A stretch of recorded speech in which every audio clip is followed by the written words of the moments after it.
Hi, I'm Faye Viviana and I am your secret ballet coach. And today we are going to be talking about how to cope with burnout.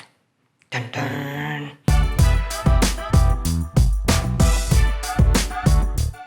It happens to the best of us.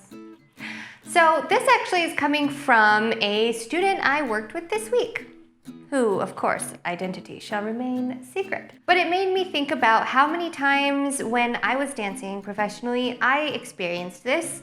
I have witnessed countless students, friends, teachers dealing with burnout. And really, truly, anybody can experience burnout. It's not just dancers, but with dancers specifically, there's a few key things that I've noticed along the way as a teacher. Just dreading going to class. Feeling like you're plateauing, you're stuck, you're working hard, but you're not getting the results you want, and the discouragement that accompanies that. Feeling like you're too tired.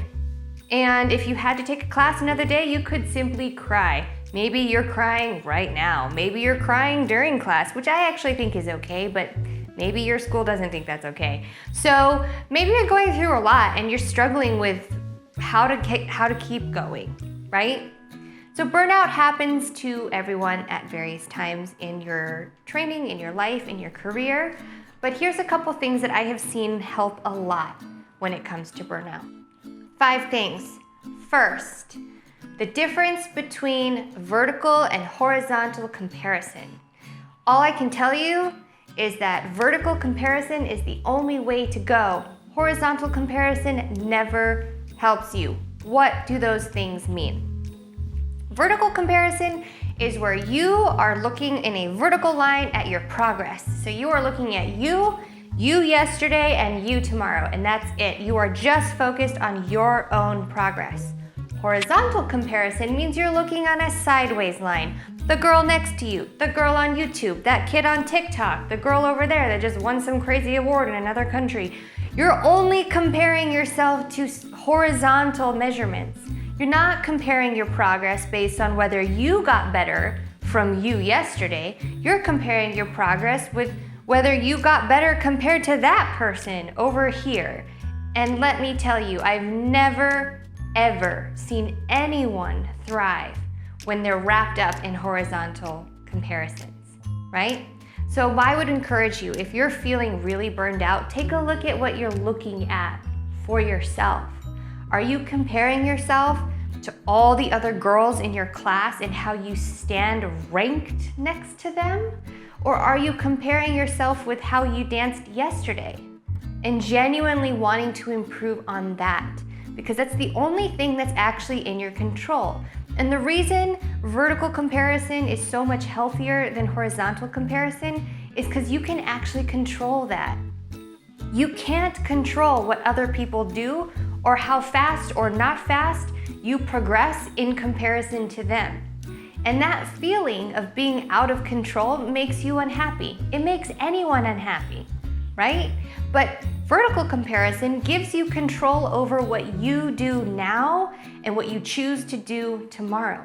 So it gives you your control back. You're no longer feeling bad because of some goal that you told yourself you're supposed to attain because this other person over here attained it, right? You can feel bad if you didn't work hard enough today, and you can go, well, all right, so I felt a little bad about that, but maybe I can work harder tomorrow. And that is a choice that is in your control. And feeling like you're back in control of what you do next is gonna make you feel a lot better.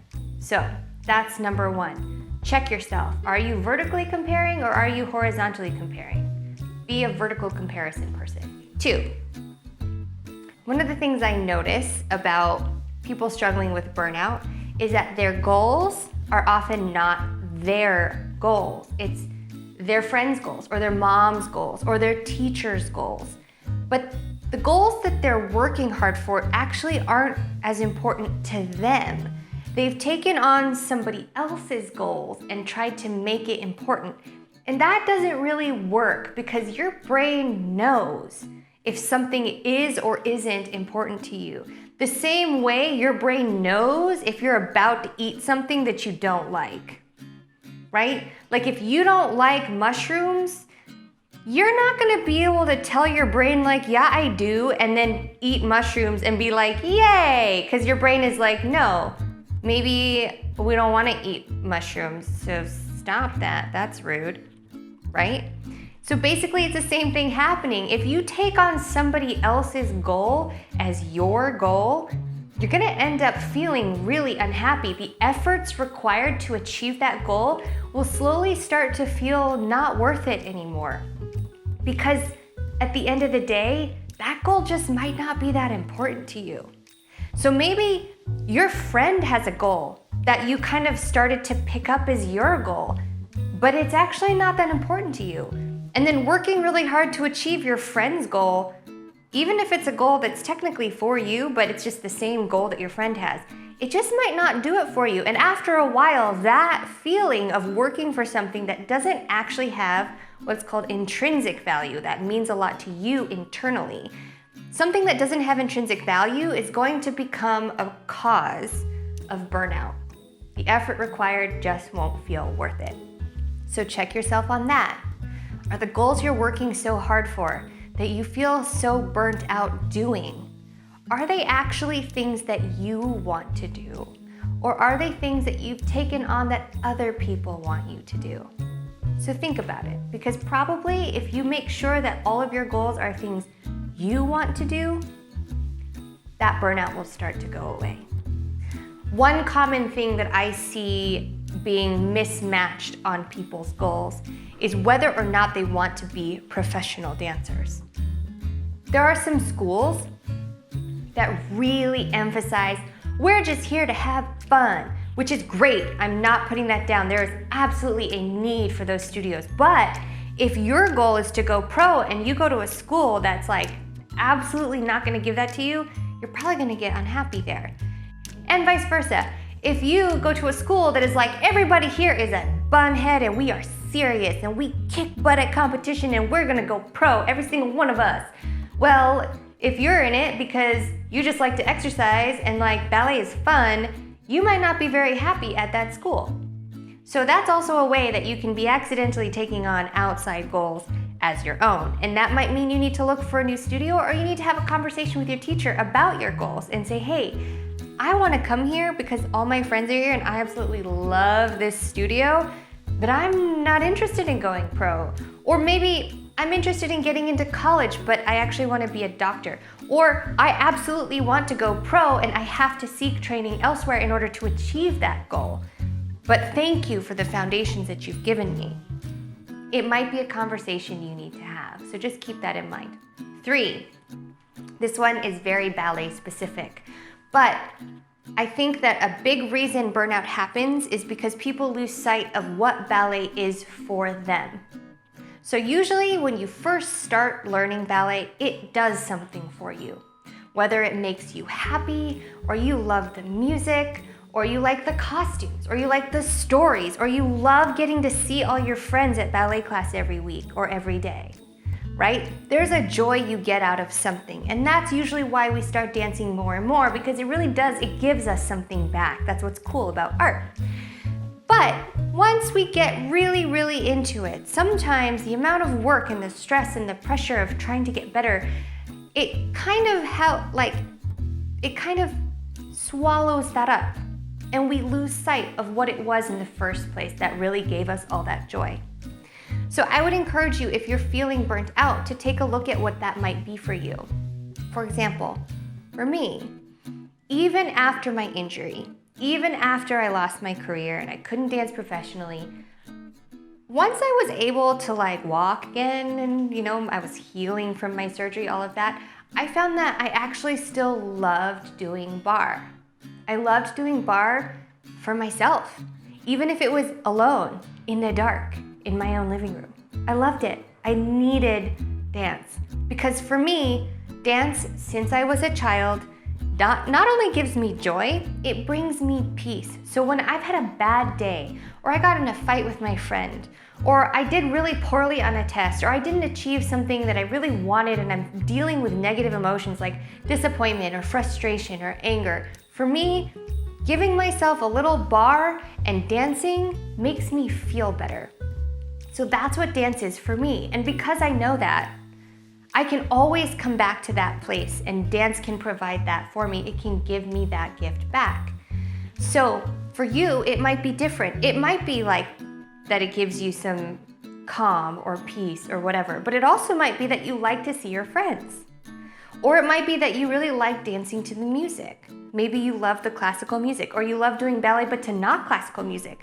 Or maybe it's that you like it as a form of exercise and it makes you feel confident because you feel stronger when you're doing it and you get into better shape and you can keep up with your kids. Or maybe you like it because you love competition, you love competing, you love learning variations and taking them around the world at competitions, and getting that rush on stage really gives you joy.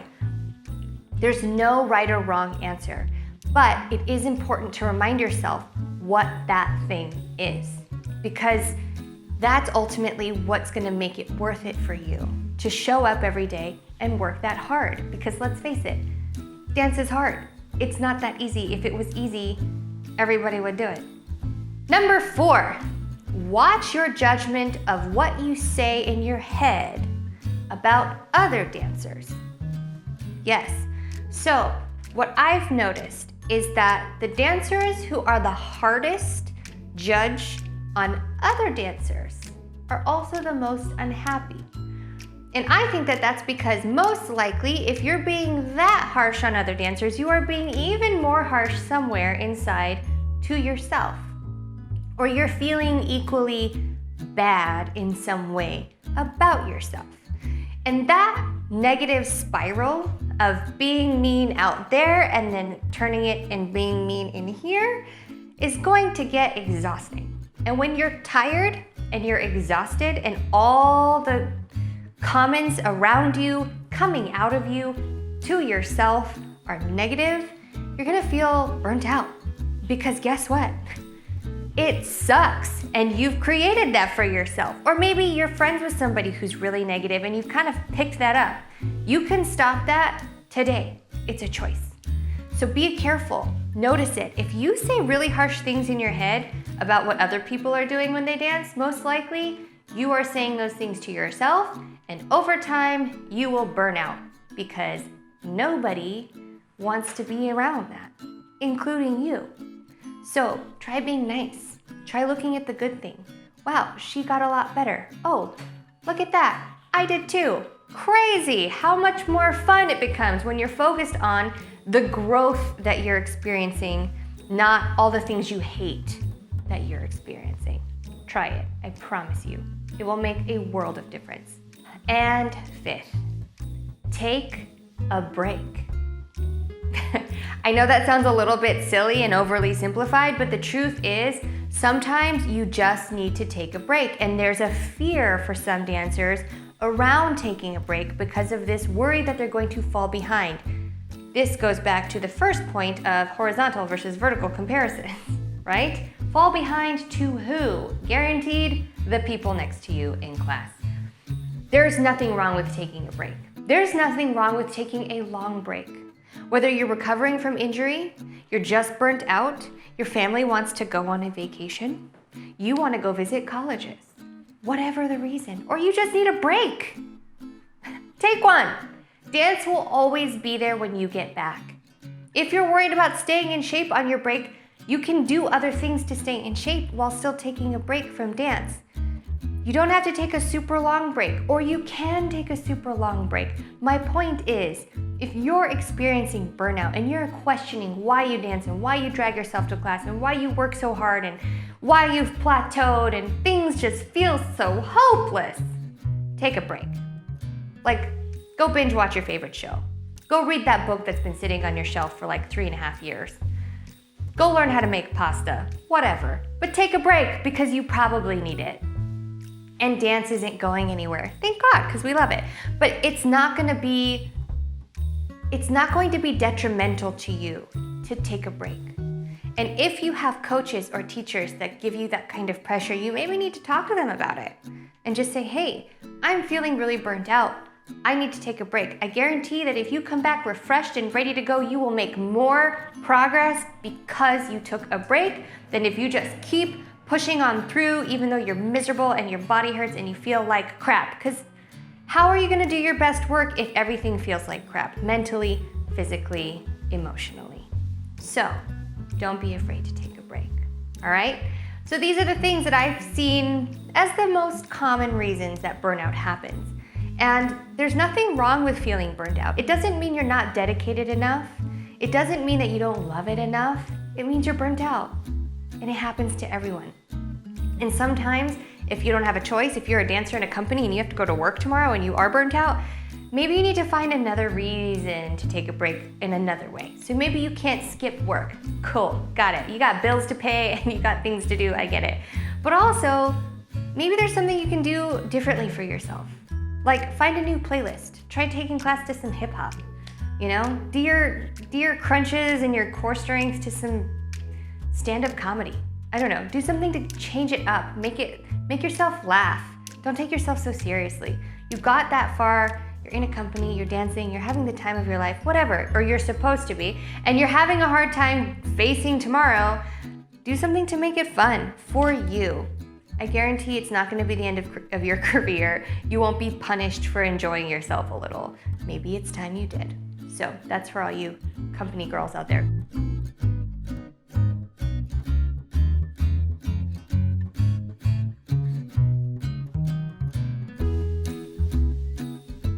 If you liked today's lesson, make sure that you like the video and subscribe.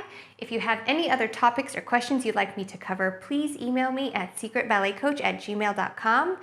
And please, for the sake of yourself and everyone, have fun.